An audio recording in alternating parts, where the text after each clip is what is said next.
All right. At this time, we'll call to order the regular meeting of Plan Commission. This is June 23rd, 2025. Peter, roll please. James White, I'm here. Grande Bush, Mark Higgins, Here. Shane Redmaker, Grant Schilling, Jonathan Hansen. Here. Oops, sorry. Got the delay. Jonathan Hansen, Here. Devin P-Rock. Here. Thank you. Those that are not here have connected and are excused, and I mean it this time, not just making it up. Item 2, approval of the minutes of the May 26, 2025 Plan Commission meeting. I'll make a motion to approve. Second. Motion by me, seconded by Alderperson Hanson. No, P-Rock. Here. Alderperson P-Rock, discussion or comments? We have none. All those in favor say aye. Aye. Opposed? Aye. Sorry about that, Grant. I will now pause from now on. Thank you, sir. Up next, item 3, public comment on matters not on the agenda. Comments made during the public comment period shall pertain only to matters under the jurisdiction of the Plan Commission. Anyone in person or virtually have any public comment on matters not on the agenda, now's your time to speak. I don't see anyone in person because I think the folks out there are for an item. Anyone virtually have any public comment on matters not on the agenda? If so, just state your name. For the second time, any public comment on matters not on the agenda? For the third and final time, any public comment on matters not on the agenda? Thank you. Up next, annual election of cross-out chairperson, annual election of vice chairperson. Chairperson should not have been on there since I'm by default it. Yep. So For we the need, code. yep, according to the code. So we need nominations for vice chairman. I will entertain nominations. Who is it? I'll nominate Mark Higgins. I was going to nominate Brenda because she did such a fine job. Oh, I didn't know she was the vice. Yeah. I thought you were. Sorry. No, I was just so- asking right now. Yeah. So I would like Brenda to continue. She's doing wonderfully. Do you want to second that then? I'll second that. I was the Okay. same way. I was trying to think. We Thank have you, Jonathan. we have a nomination for Brenda Bush, and we have a second. Any other nominations while the floor is open? Grant, you all good with that? I'm very good with that. Thank you very much. That said, we have a nomination for Brenda Bush, who is not here. Otherwise, she'd have a wonderful speech. For nomination for vice chairperson, we will just go with all those in favor say aye. Aye. Aye. Opposed? It's unanimous, at least for those folks that are here. So Brenda Bush is, for the second year in a row, vice chairperson. Congratulations, Brenda. Up next, item 5, consideration and possible action on a 10-lot extraterritorial final plat of Grand Ridge Estates, second edition, at 3400 Heritage Road in Ledgeview, parcels D-2573, D-2574, and D-2580, Peter. Okay, this is a 10-lot subdivision in the town of Ledgeview. The preliminary came before you a couple of months back, to which Plan Commission recommended approval with conditions. Staff sees no significant changes in this plat, and it still is in good working order for approval. Staff recommends approval subject to the 2 conditions in your report. Thank you very much. I would make a motion to approve based on staff recommendation. Second. Motion by me, seconded by Alderperson Hanson. Additional discussion, comments? We have none. That said, all those in favor say aye. Aye. Aye. Opposed? Motion carries. Thank you. Item 6, consideration and possible action for zoning map amendment from RM-2 PDD, multi-unit 7+ units district with the planned development district overlay to RM-2 multi-unit 7+ units district at 1900 Ridgeway Drive. Peter. Thank you. That's a lot of words. A lot of words. For the simplicity of what we're trying to do here. The request from the petitioner is to remove the PDD overlay from the existing zoning district. The zoning district is not proposed to change in this request. It's just those diagonal striped lines that we see on the zoning map. Around 1979 or 1980, The original PDD was established for this property with multifamily zoning at that time. It was under a different zoning name because we changed the names we have for our zoning categories in 2023. But the multi-use never went away, and there's no plan to change that. This is simply to remove the PDD overlay. Planning staff recommends approval of this request. Thank you. So again, that's all it is for. So as far as what they're going to do going forward, really not applicable right now, correct? Correct. Just so people understand out there. Yes. Thank you. Questions, comments? Anyone in virtual land out there have any questions or comments? If so, we'll need to open up the meeting. We're just checking right now to see if we have anyone out there. I don't see anyone out virtually at this moment. Very good, thank you. To move this along, I would make a motion to approve the request of the zoning map amendment as presented by staff. I'll second. Motion by me, seconded by Mark. Additional discussion or comments? Are you good out there? Grant? Yes, yes, I am. Thank you.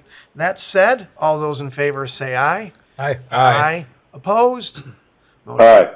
Motion carries. Thank you. Well, that moves us to the next step, and the next step being, Peter, what's the next step then? Just so we, This will go to Common Council on July 15th.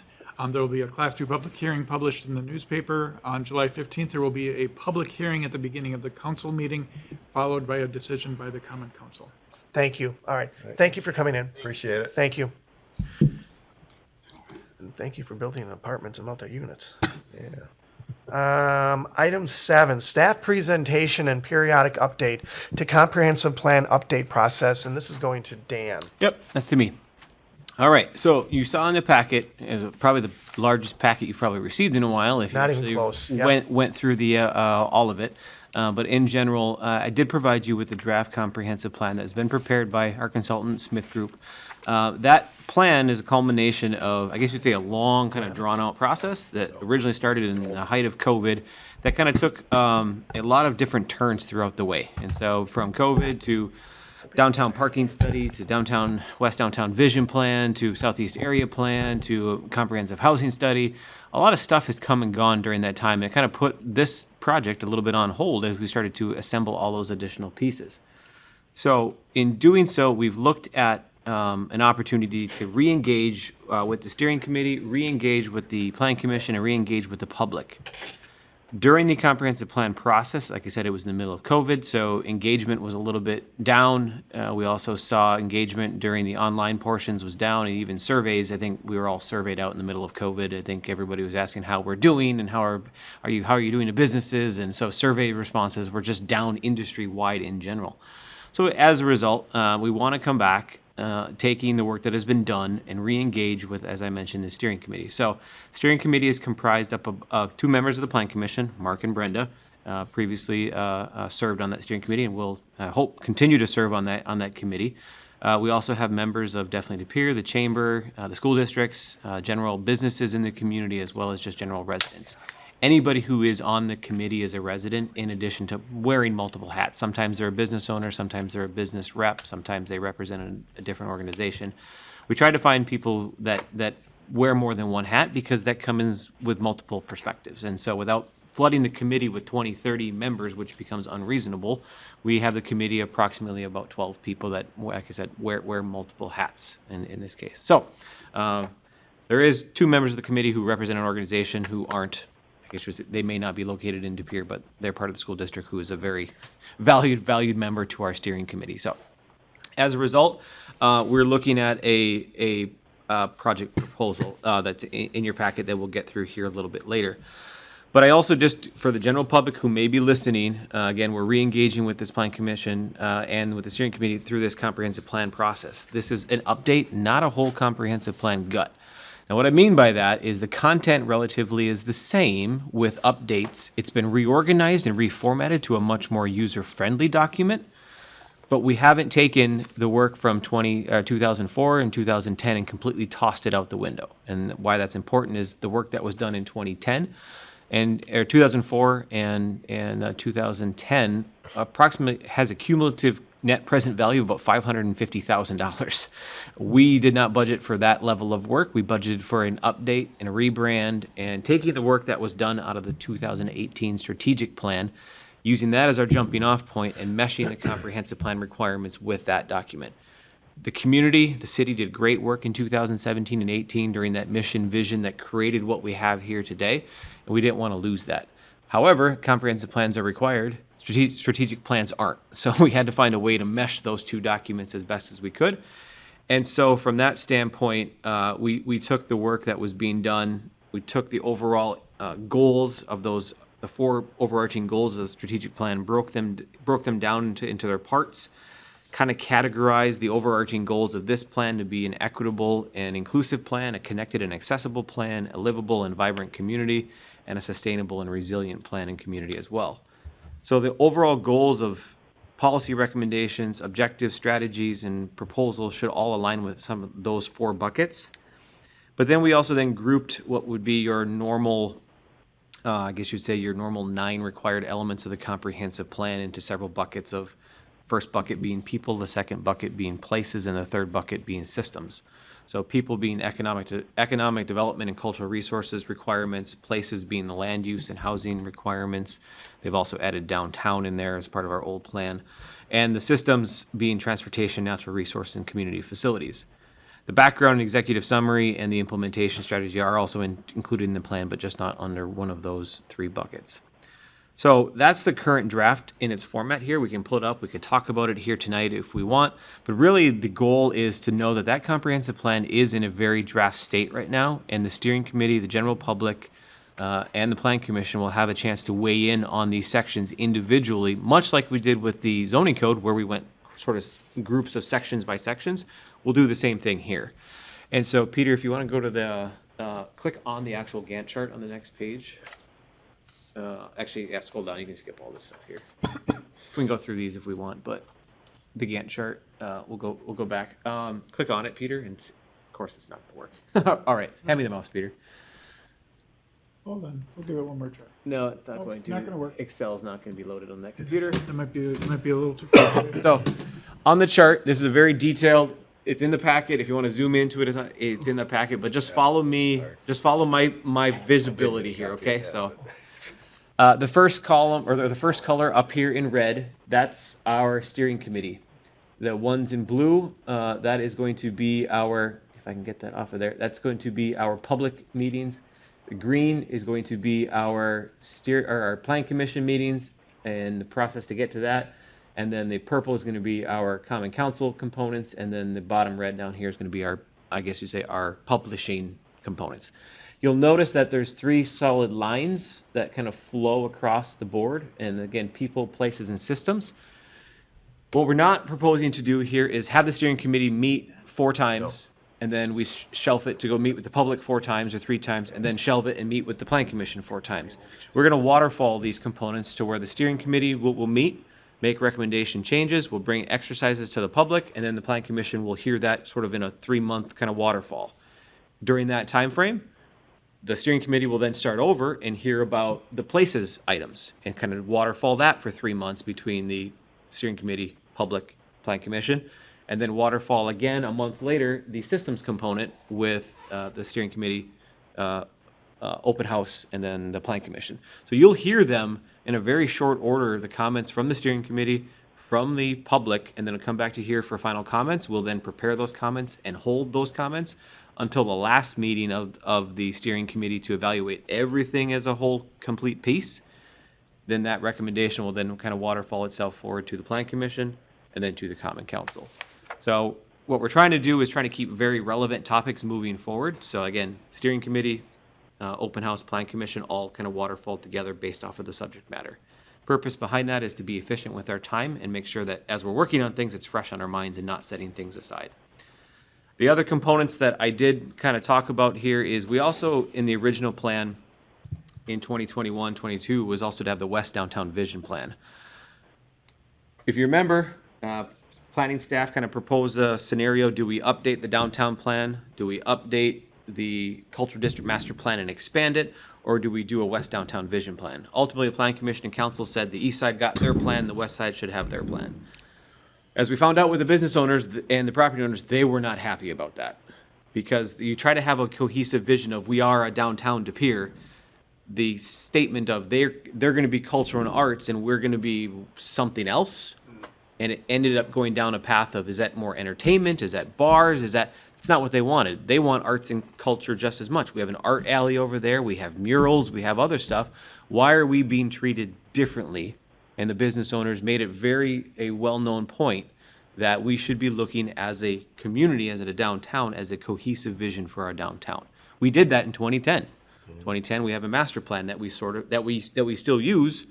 Cultural District Master Plan sort of competes with that in some elements. And now we have a West Downtown Vision Plan that could be competing with those two documents as well. So the ultimate goal in the 2025 budget was the Common Council heard from staff and said, we need to take our 2010 plan, take the Cultural District Master Plan, the work that was done for the West Downtown Vision Plan, our comprehensive outdoor recreation plan, the work that the bid district is doing, and definitely to Pere with their art efforts and their public engagement efforts, and any other elements that play into the downtown, and roll those into one document again, so that we have one guiding document that can be the shining example on the hill of the document that we go to. So when we come to a project, we don't, okay, how does it look in this plan, or this plan, or this plan, or that plan? And that's really to kind of be a catalyst to development, and also to helping staff, making sure that we're navigating appropriately. So Quason, our economic development planner, is drafting the RFP at this time. It's actually almost ready to go for release, and then we will release that RFP. And then later this year, you will hear what consultants will be selected or presenting a proposal to you for that downtown master plan. In the meantime, we do have the West Downtown Vision Plan draft in the appendix of this document here. I know some people look at that and say that's much more watered down from the Cultural District Master Plan, but I reiterate to people, the Cultural District Master Plan was an $80,000 plan that was partially funded by private donors. It was $40,000 by the city, $40,000 by private donors. This entire project that you're seeing was $80,000. So can't really compare apples to apples, because the money wasn't apples to apples during that time either. So I know that there's some disappointment out there, but that's the whole purpose for doing the downtown master plan update, is to get one document now instead of multiple competing documents at different levels. So all that being said, is staff's available for questions to kind of walk you through the process. Any questions you have on the draft so far, I'd like to hold some of those comments. If you want to reiterate them to us, maybe separately, or we can have them here. But if you have comments over the next few months before it gets to you and you want to kind of raise it to our flags, just let us know and send us an email. But we're available for questions on process and or the document. So again, we'll kick through all of this as we go forward. Oh yeah, you're gonna Looking go at all through this very right here. detailed sections after the steering committee and public hears it, just like we did with the zoning code, where you went couple sections at a time at a meeting. You're gonna do the same thing here. You go through a couple chapters at a time, review Very it good. for comments, questions, stuff like that. Good. Mark? And just in reading through it at home online, I did notice that back in the original steering committee, the southeast area was kind of an optional Yep. piece, but We are actually part of that. You can't really see it, but in the public meeting, I'm going to get up off my screen here. So Peter, if you want to highlight it on the screen while I'm walking to it. That dot right there is a separate public open house for the southeast area. Good. So Good. this is the second public meeting represents the public component of the land use and other stuff, and that's when we're bringing that one as either a same night, separate station, or different night. We're currently evaluating at that time. So I was glad to see that, and Yep. obviously taking advantage of the opportunity of the Southern Bridge and Yep. and all that, which was central to that as well. One of the things that I know we talked about, maybe not globally, but maybe regionally, was that the Greater Green Bay Chamber had rolled out a regional economic development plan. Geez, it must be almost 9 years ago or something Yep. like that. it's actually slated to be updated here very I very saw quickly. that. So I saw that, and I actually I was the chair when that Yep. rolled out, so I have an interest in that to be successful. But however that can integrate. yeah, one of the large exercises that is going to come during these stages, and it's kind of on my radar, is we have a retain, revise, remove strategy or philosophy when it comes to updating old plans. And so not only our plans, but also taking the Greater Green Bay Chambers plans, taking the Definitely to Pier design recommendations. I'm taking everything from our old document, putting it into Excel spreadsheet, taking everything from this document, integrating it with that spreadsheet, taking all these other plans, putting them into one spreadsheet so that when we go through this exercise, it's retain, revise, remove, retain, revise, remove, and moving that implementation forward. That's how we're doing it.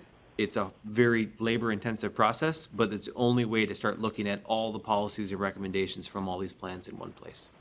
Oh, it's very comprehensive. There's only 24 hours in the day, though. Use them wisely. Wow. Okay, thank you.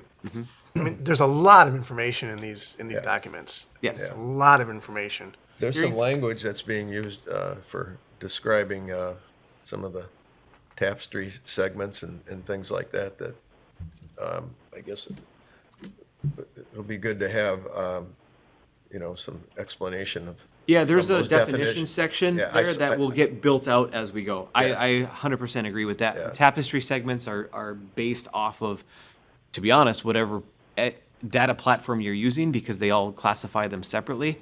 When we did the 2018 Cultural District Master Plan, as well as the market study, they used ESRI tapestry segments, which ESRI has now changed their funding model, which means we don't longer have access to them. But we have different tapestry segments, which are close but not the same. So, yeah, I 100% agree. We'll start looking at beefing up the definition section.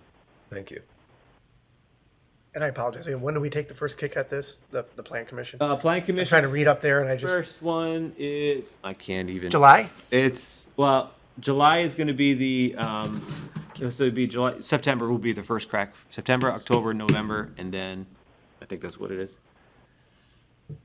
I actually have it up here, Peter. In the meantime, I'll zoom. read here. the drafts and Yeah. become familiar. Well, you're going to get new drafts once. You can read this one if you want, but there will be changes based off of If the you steering want, committee. I read the whole thing. I'm sure you did. I didn't know there was a want involved. Did you know that? No.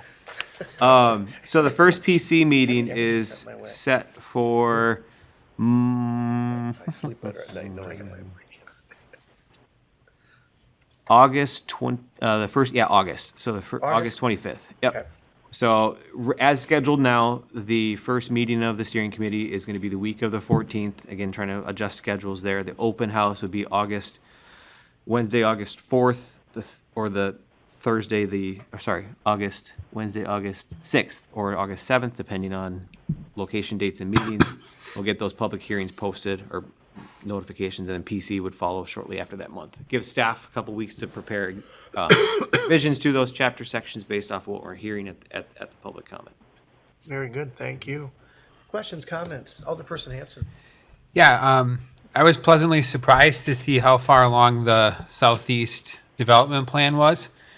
Just wondering how much conversations have we had with the property owners in that area? Yep. I met with every property owner individually except for one because they didn't return my messages. I met with the families. I met with the representatives. There's a little bit of a give and take there. A lot of the family members are in the kind of boat of, yeah, we understand that development will happen. Are they happy? No, but they understand it's just a matter of time, and their land is very valuable. There's others who are ready for it. They've been ready for it. They're waiting for it, but they may have a different vision from what the city may have. What I always remind people is the current comprehensive plan says that was supposed to be business park. So again, more warehouses, more storage, so it's a little bit different than that, yes, but we're also in a housing crisis. We're also in a component that is, we have a southern part of our community that needs to be serviced. And we have, if you look at our map of our community, we have a lot of services to the north and a lot of residential to the south with no services. And so part of the east side master plan that's shown on there so far is sort of a replication model of a neighborhood level commercial and kind of radiating out density to their single family components. It's a model that's been well used. This model was based off of Sun Prairie. So if you look at Smith Crossing in Sun Prairie, very successful integration of residential housing types, residential components, what I call the continuum of care as well. So memory care, nursing homes, offering those locations for those things so you can reside and stay within the community. It's also based around other services. So in that case, there's a YMCA, a library component, and other stuff. We may not have everything that they have there, but it's very, very similar to what we're attempting to do here. And again, you take a look at what that looks like from a residential population growth. Those numbers are in the packet, but again, it's a projection. Then you mentioned in here a Southbridge Business Park, which on the map here is just on the west side. Do we anticipate that also being on the east side? No, that's the name of that we currently have for, I guess you'd say, the Humana area, the United Health area, Foth area. That's what that's called. Okay. We have our West Business Park, and then we have our East Business/Industrial Park. I don't see those names changing unless the committee and the council wants to formally change names, but that's how we've been naming them over time. Yeah. On page 42, it lists 6 historic districts. It only mentions the ones in downtown De Pere and the immediate surrounding areas. Just wondering. Yeah, you'll notice on the map there's a label missing from on the map on 43, and so that whole section is going to be one of those sections that are going to be updated, because there's also buildings on that map that are no longer there. Yeah. So all the maps are being updated. Our GIS department is taking these and updating them over the next few weeks. And so just an FYI, I know there has to be changes to those sections. Yeah. Yeah, because there's a few other historic districts that are outside the downtown, but Mansion Street, St. Francis Road, and then St. Norbert College. And then I also like on page 12.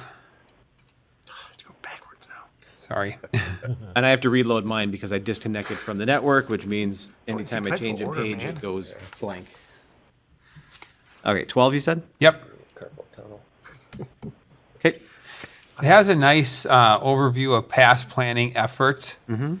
Just one very minor thing in the graphic. A couple of the years are missing the final digit. Yeah, I see the 2021 for the court plan is missing off of there. 2019 court plan, 18 court plan, and The rec plan too by 18. so I can see that they're actually embedded in there in my file. So yes, I will bring them to the surface on that one. So appreciate that. And then the rec plan, there's the 18 to 23, but I believe we just approved a updated one. Yep, that's going to be incorporated in here. Yep. And then I was wondering if it makes sense to have any of the historic preservation plans in here. I know we did like a survey in 2017, and I think we did like a neighborhood, like design guidelines even before that. Is that what St. Norbert? That's not the St. Norbert thing that we were at, was it? No. But I'll look into that some No, more. Write it down. Yeah, I'm writing it Yeah. down. I don't see why not. Why you wouldn't have them in there. And then I also was going to ask quick about the wayfinding plan. So I know we didn't really implement that at all. It ended up getting cut, like the signage from the budget. Is there still components of that, though, that we think can carry over to the new plan?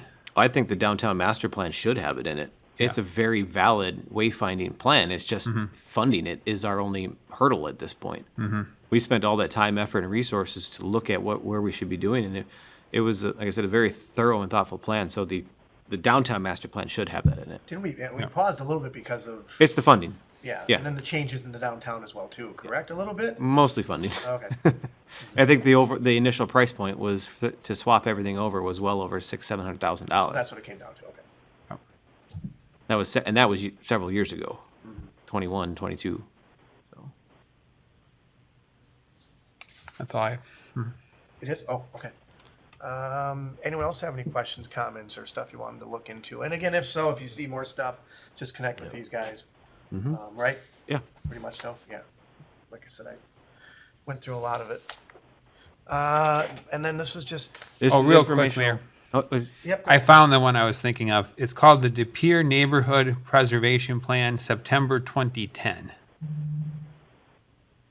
and that's actually referenced in the document somewhere else, but it's just not shown on page 12 here, so I will add that one. Okay. I'm pausing. I'm good now. Promise. All right. Anything else? No, I am going to be giving a very similar presentation to the council, so they're aware of this same process. So the July 15th meeting, I'll kind of do a very similar highlight Not the overview. July 1st meeting? No, I mean, if you guys really want me to be there for the one item, I guess I can. We're not, yeah, that's not happening, people. Grant, I know you're out there. Do you have any other comments or questions, or are you all good? No, I'm all good. I love the presentation. Thank you, guys.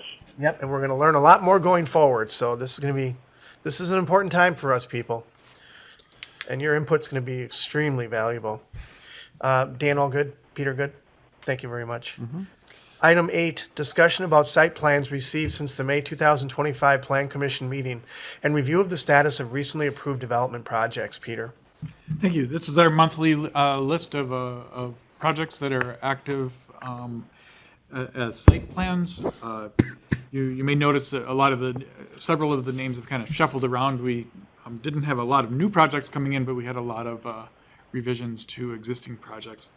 If you have any questions about a specific project, we can talk about that now. I've been getting a couple of questions by the bridge, St. Orbert's new business school or whatever. Right near the bridge, there's air conditioning units, electrical units, etc. So just very general questions, since they don't see these normally that visible. Is that something that gets disguised? We have reached out to the school about that, to the primary contact person, because we did notice that like the one very silver, very large box Yeah. on the north side You of guys the notice building. that? Yeah. At the time that the site plan was being drawn, they didn't know how big or how large that was going to be. So it was proposed to be screened with landscaping. And they're not to the stage of installing the landscaping on that side of the building yet. They seem to be adding It is more to be- things every day, though. Yeah. They were out on 3rd Street, adding landscaping on 3rd Street today, so I did see the landscaping. they're working Yes. around the building. Okay, so that could be, you know. Yeah. We had reached out to them about a month ago when the one of the two silver boxes first There's a showed green up. box, a silver box, multiple boxes. But Yeah. yes, you are correct. It looks like a lot of landscaping. Just today, it looked like they're doing stuff right by the bridge. Now, they're, as Peter mentioned, they're gonna have to either update the plan or do something if their landscaping isn't installed to meet still ordinance requirements, so. Okay. So to answer the question back to folks, there's A little bit of still unknown dialogue. here at this point yet. Okay. Yeah, and that was because at the time the site plans were going through their review, there was an uncertainty on how big things were going to be, so they didn't want to plan for small shrubbery and get that approved and then end up Sure. with something large like Well, Bristle. we'll give them time. Well, thank you very much. Do you wanna do sustainable fiber? Ooh, yes, thank you for reminding me. Gosh, I can't even remember it. Sustana Fiber, if you all recall, last year came to us with some information about why their project hadn't been completed yet and why there still were some screening high up in the air that wasn't. And their CEO or someone was here, right? Didn't they? Okay. Yes. They identified that they were hoping to have that project done sooner than later, and it was anticipated to be a 2024 project. They did have some delays in materials and things of the like. So they are anticipating that they are going to be completing that project during, I believe, July, August, and perhaps even into September. We wanted to make you aware of that because that is almost a year after we asked them to come back to you and explain what was going on. If you would like, we can have them come back and explain again, or if this is okay with you. No, I think we're okay. we'll- Getting an we'll update, let I them think, proceed really and helps. We'll just keep Yeah. a close eye on what they're doing. We appreciate that. No, that would be great. Thanks for the heads up. Okay. Anyone have anything else? Alderperson Hanson. Yeah, I was just wondering why the Dickinson Elementary repavement's part of the city jurisdiction. They still have to submit site plans, just like everybody else does. So that's the. But I mean, usually like a private parking lot, do we really get involved with like repaving it? Everything. Yes, hard surfaces like driveways and parking lots are considered structural. They're not considered a structure like a building, but they still are structural, and they do require site plan review if they are in a commercial or like in a school type setting. Okay. And they also require permits from our inspection staff. And that's when landscaping standards and other stuff gets kicked in during the. Oh, yeah. Okay. And then I see the Town Place Suites Hotel. Looks like they updated their rendering to put the sign lower because before it was too high. Are they now in compliance with the zoning code? I have not seen the actual sign permit application yet, but the renderings of signs that they showed on their site plan were in compliance with our sign code regulations. Okay. Anything else? So people know here I was at the groundbreaking for the White Pillars expansion, so clearly that's a green light go. Obviously working with staff on that one, so. I saw you in the background on TV. Did you? Yeah, I'm good in the background. That's where I should be. Any other questions, comments? Dan? Just a site plan that could be coming here shortly, but just because it's a city project, at finance and personnel, there was the discussion about the parking ramp. So if you want to see some example renderings for the parking ramp, it's on the last month's plan commission, or last month's finance personnel. Oh, okay. I'm sorry, where is it? The finance personnel package. Finance personnel, that's where I saw, yeah. I mean, obviously I saw it and stuff, but yeah. Yeah, check it out. And that goes where then after finance personnel? Well, it's sticking there now, but once it gets past final bid package and site That- plan will come here. That's what we're waiting. It'll go to Peter for site plan, and then also then we'll go to council for final approvals. Thank you. Lot going on. Lot going on. Grant, did you have anything out there? No, sir. All right, thank you. Anyone else have any comments on anything that's out there? Excellent. Up next, thank you, by the way. I'll make a motion to adjourn. Second. Motion by me, second by Alderperson P-Rock. All those in favor say aye. Aye. Aye. Opposed? Motion carries. Thank you. We're officially adjourned. Thank you, Grant, for showing up. See you, buddy.